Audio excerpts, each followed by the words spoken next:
Hello दोस्तों, कैसे हैं आप सब लोग। आशा करती हूँ अच्छे होंगे। हमारी आज की कहानी का नाम है कदर। नेहा पूरे घर का काम करके आराम से सोफे पर बैठी ही थी कि तभी वहाँ नेहा की सास रजनी गंदे पैर लेकर आती हैं और पूरा घर गंदा करती हैं। ये देख कर नेहा को बहुत गुस्सा आता है और वो अपनी सास से कहती है, मैंने अभी अभी पूरा घर साफ किया था और आपने फिर गंदा कर दिया। मैं क्या पागल हूँ जो बार बार घर साफ करती रहूँ। अरे बहू, थोड़ा सा ही गंदा हुआ है घर, फिर से साफ कर दे। इसमें कौन सी बड़ी बात है। तू तो ऐसे बोल रही है जैसे मैंने पता नहीं क्या कर दिया। और तू कौन सा कुछ कर रही है। आराम ही तो कर रही है ना।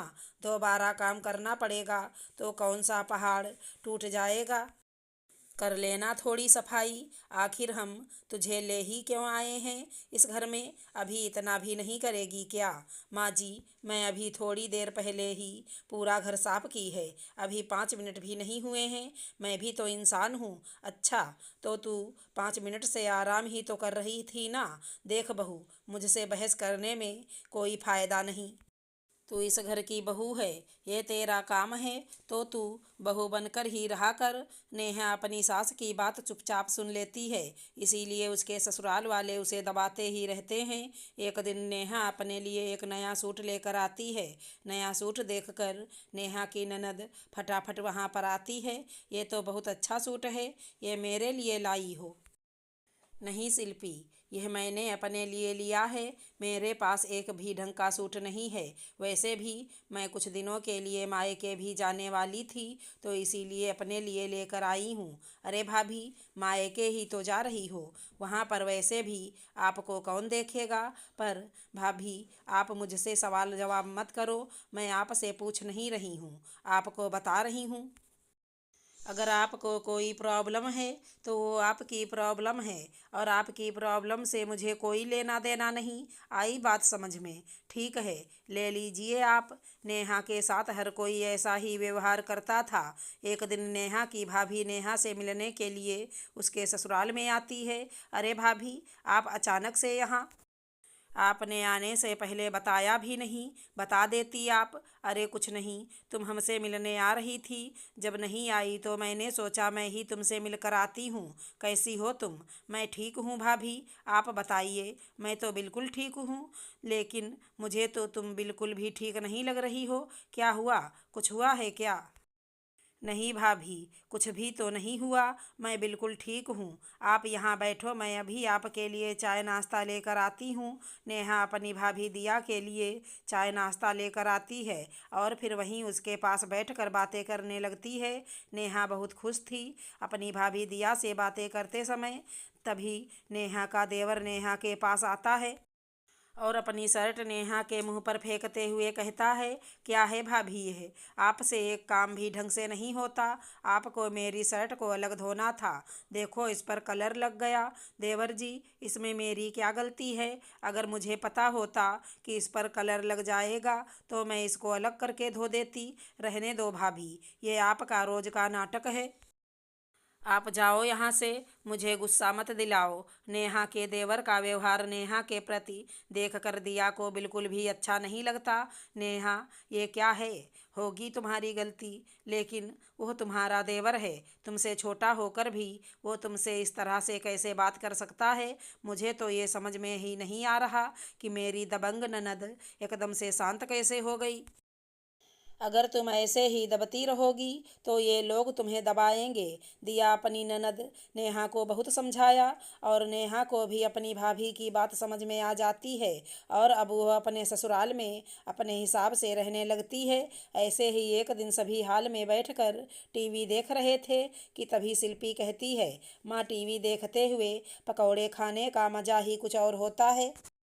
अगर पकौड़े मिल जाते तो मज़ा आ जाता। हाँ, सही कह रही हो तुम। भाभी है ना। भाभी, जाओ, हम सबके लिए पकौड़े बना कर लाओ। हम टीवी देख रहे हैं। तुम लोगों की नौकर हूँ मैं क्या। तुम लोग यहाँ पर टीवी देख रहे हो, मैं यहाँ पर मटर छील रही हूँ। मैं भी तो टीवी देख रही हूँ ना। और हाँ, जिसको बनाने हैं वो बना ले। मेरे लिए भी बना देना। बहुत खिला दिया मैंने सबको खाना बनाकर, अब तुम लोगों की बारी है। नेहा की ऐसी बात सुनकर किसी की हिम्मत नहीं हुई कुछ आगे बोलने की। यह बात सुनकर सब चुप हो जाते हैं। ऐसे ही कुछ दिन बाद नेहा काफ़ी रात में घर में आती है। यह देखकर रजनी कहती हैं, फुर्सत मिल ही गई घर आने की। ये कोई समय है घर आने का? शरीफ घर की बहू ऐसा करती हैं क्या? माँ जी, शरीफ घर की बहू आत्मनिर्भर होती हैं। मैं तो बस अपनी फ्रेंड के घर गई थी, वहाँ से आने में देर हो गई, तो इसमें मेरी क्या गलती है? बहू, तेरी जुबान कुछ ज़्यादा ही तेज हो गई है। मैं कुछ बोल नहीं रही हूँ तो मेरे सब्र का इम्तहान मत ले। माँ जी, मेरे सब्र का आप भी इम्तहान मत लें। अच्छा, अब तू मेरी सास बनेगी? मेरी भी बात कान खोल कर सुन ले। मैं तेरी नौकरानी नहीं, सास हूँ। अब मेरी बात ध्यान से सुन। जा और खाना बना। मैंने भी अभी खाना नहीं बनाया है, और वैसे भी मैं तेरा इंतज़ार कर रही थी। तो फिर एक दिन माँ जी, आप भूखे पेट ही सो जाइए। वैसे भी आजकल आपको कुछ ज़्यादा ही दस्त बनी रहती है ना। एक दिन खाना नहीं खाओगे तो कुछ नहीं होगा। अब से खाना बनाने के लिए मेरा इंतज़ार तो मत ही करना। नेहा के पटर पटर जवाब सुनकर कोई कुछ नहीं कह पा रहा था। तभी शिल्पी प्यारा सा सूट पहन कर बाहर निकली। नेहा उसे देख कर कहती है, ये तो बहुत प्यारा सूट है। हाँ भाभी, बहुत प्यारा है ना, ये मेरा फेवरेट सूट है। तो चलो शिल्पी, एक काम करो, यह उतार कर मुझे दे दो। याद है ना तुम्हें, कुछ दिन पहले तुमने मेरा सूट ले लिया था। अभी यह उसकी भरपाई करेगा।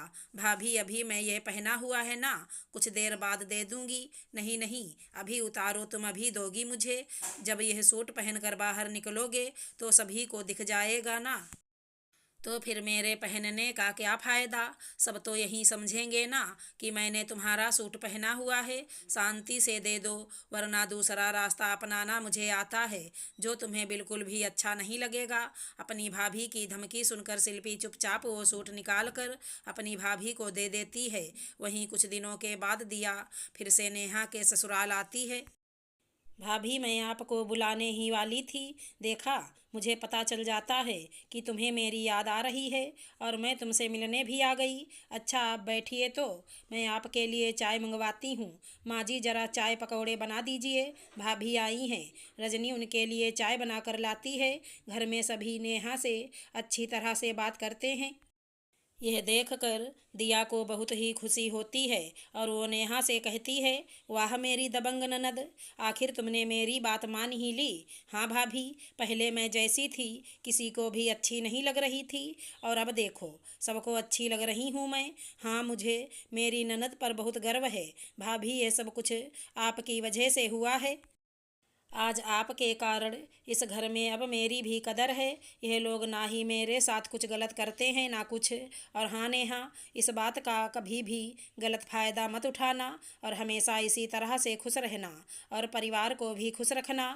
ज़रूरत पड़ने पर ही दबंगगिरी दिखाना। पता चला कि तुमने अपने ससुराल में अपना इतना खौफ बना लिया कि अब ससुराल वाले तुमसे डर डर के रहने लगे। दिया को अपनी ननद पर नाज होता है, और अब नेहा को भी समझ में आ जाता है कि इंसान जितना डरता है उसे उतना ही डराया जाता है।